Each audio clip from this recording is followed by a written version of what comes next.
Delf est une base unique, ça a toujours été une base très importante dans le milieu économique, puisqu'elle dépouille des journaux qui ne sont pas dépouillés par ailleurs, qui souvent ne sont pas en base de données. C'est la seule base de presse que je connaisse qui est une base de presse professionnelle. Et cela avec un thésaurus qui permet très opérationnel, qui permet de trouver énormément de choses. Delf est un outil très pertinent qui me permet d'aller chercher de l'information en ce qui concerne les données marché et entreprises dans la presse française. Par exemple, dans Delf, nous retrouvons sur la base d'articles auxquels nous sommes abonnés par ailleurs, des analyses critiques économiques qui apportent un regard complémentaire, une valeur ajoutée par rapport au contenu de l'article. De la même façon, nous sommes abonnés à un ensemble d'études de marché et dans Delf, nous pouvons trouver également un regard critique de ces études de marché. Quand j'ai une recherche à faire, je tape sur le moteur de recherche les sujets qui m'intéressent.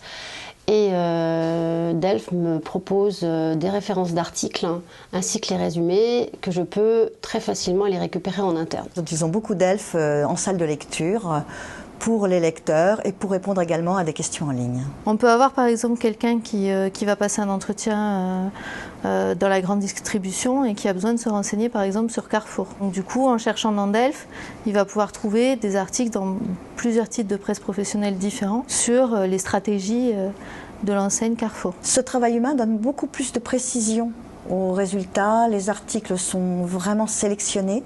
Dans certaines revues, ils vont prendre 75% des articles, dans d'autres seulement 10%.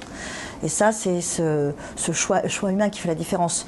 Une machine, elle va simplement indexer automatiquement tous les articles, mais cette sélection ne serait pas produite.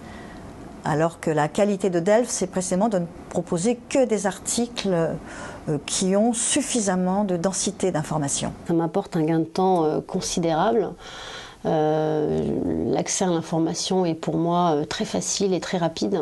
Très régulièrement, on trouve des articles sur des sujets totalement inattendus. Ça peut être sur les food trucks par exemple, qui ont beaucoup de succès actuellement. Donc chapeau, dans Recherche rapide, on a beaucoup d'articles sur les retraites chapeaux et pas du tout sur les boutiques de chapeaux. Alors qu'en passant par le dictionnaire des mots sujets et en choisissant le mot chapeau, là on avait les articles de la presse spécialisée, soit du commerce, de la petite distribution, soit de l'artisanat, qui apparaissaient.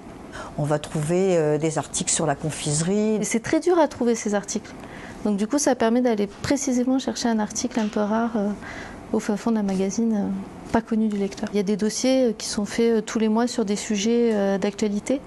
Et donc où la recherche est déjà faite sur un sujet précis. Ça permet d'avoir une somme d'informations importante rapidement. Le fonds documentaire est beaucoup mieux utilisé. Delf est vraiment un élément de consultation des périodiques. Si on a plusieurs lecteurs qui tombent sur un titre, par exemple, il y avait la revue des tabacs ou la revue du papier carton, où on n'était pas encore abonné, au bout du compte, on s'abonne parce qu'on voit qu'il y a une demande.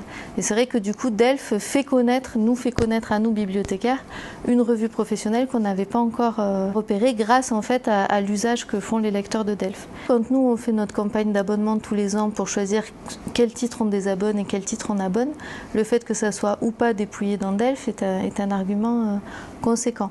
Je ne peux plus me passer Delf. C'est vrai? Ouais, c'est vrai. Ah oui, à ce point-là. Oui, c'est un outil incontournable, oui.